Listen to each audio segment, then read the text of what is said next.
कितनी हसीन मिसाल है। महबूब फरमाते यूं ही मोमिन की मिसाल है, जब मौत आती है ना तो मौत के डर से रोने लग जाता है, लरसने लग जाता है, कपकपाने लग जाता है। लेकिन जब अपने मेहरबान रब की तरफ जाता है और देखता है कि मेरा रब तो इतना मेहरबान है, सुभान अल्लाह कहना चाहिए, मेरा रब तो इतना करीम है, इतना मेहरबान है, तो अब वो पसंद नहीं करता कि मैं लौट कर दोबारा दुनिया की तरफ जाऊं। हम कहते हैं काश वो लौट के आ जाए। बाबा जी दुनिया से चले गए तो बेटा कब्र के सिराने बैठकर रो रो कर कह रहे हैं अब्बा जी एक दफा ते आ जाओ। अब कैसे आएंगे? हम ये समझते हैं कि नहीं ये चले गए हैं तो हम तो बड़े गम के अंदर हैं, परेशानी के अंदर हैं। लेकिन जब वो अपने रब की मेहरबानियों को देखते हैं, जब वो अपने रब के फजल को देखते हैं, वो कभी पसंद नहीं करते कि लौट कर दोबारा आए। तो कितने हसीन अंदाज में मेरे आका सल्लल्लाहु अलैहि वसल्लम ने मोमिन की मिसाल को बयान फरमाया, मोमिन की जिंदगी को बयान फरमाया। और महबूब फरमाते हैं कि जब एक मोमिन का इंतकाल होता है और फिर उसे गुस्ल देने के बाद, कफन पहनाने के बाद, जनाजा पढ़ने के बाद जब उसे कब्र में रखा जाता है ना, अब आपने देखा, मैंने देखा, हमारी जिंदगी है मुशाहिदात में गुजरी है। बाज लोग होते हैं सरसरी नजर वाले और बाज हर चीज को परखने वाले लोग होते हैं। कहीं से भी गुजरे ना तो गहरी निगाह से हर चीज को देखा, मुशाहिदा किया। बाज दरिया के ऊपर वाले हिस्से को देखते हैं और बाज दरिया की गहराई में उतरने की आदत रखते हैं। वो इकबाल कहते हैं ना, कभी दरिया से मिसल मौज उभर कर, कभी दरिया के सीने में उतर कर, कभी दरिया के साहिल से गुजर कर, मकाम अपनी खुदी का फाश तर कर। सिर्फ ऊपर रहने वाले लोग भी हैं, लेकिन कुछ होते हैं जो गहराई में उतरने वाले होते हैं। हर चीज को परखना, देखना, इसमें कहां खामी है, कहां खूबी है, बाज लोगों की आदत होती है। तो महबूब फरमाते हैं कि वैसे तो मट्टी नहीं बोलती, लेकिन जब एक बंदा कब्र में रखा जाता है ना तो अब अल्लाह उस कब्र की मट्टी को बोलने की ताकत अता करता है। कब्र उससे गुफ्तगू करती है, कब्र उससे हम कलाम होती है।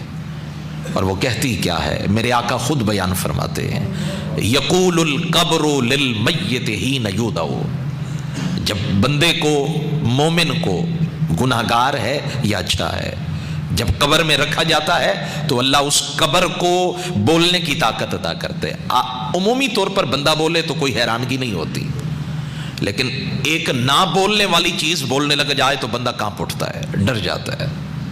तो फरमाते हैं वो कब्र कहती है, वही हका यबना आदम, ए आदम के बेटे, हलाकत हो तेरे लिए, अफसोस हो तेरे लिए। मा गर्रा, कभी तुझे किस चीज ने सालों तक धोखे में डाले रखा? कभी एक लम्हा भी तुझे याद नहीं आया कि तूने आखिर लौट कर आना है? आज तो नरम गुदाज बिस्तर है ना भाई, आज तो नरम गद्दे हैं, अच्छे बेहतरीन रेशम के गौतकिए लगे हैं। मैं घर जाता हूं, मैं बाद में पहुंचता हूं, मेरे लिए तैयारियां पहले होती है। मेरी बीवी मेरे लिए हर किस्म की तैयारी करती है, लिबास अच्छा, बिस्तर अच्छा, खाना अच्छा, हर चीज की तैयारी है। ओ भाई, यहां की तैयारी की है तो वहां की भी तो तैयारी होनी चाहिए। तो अब कब्र कह रही है, वही हका यबना आदम, ए आदम के बेटे, मा गर्रा, कभी तुम्हें किस चीज ने धोखे में डाल दिया? अलम तालम, कि तुम नहीं जानते थे, अन्नी बैतुज़्ज़ुल्मती, मैं अंधेरे का घर हूं। रोशनी का कोई इंतजाम तो करके लाते।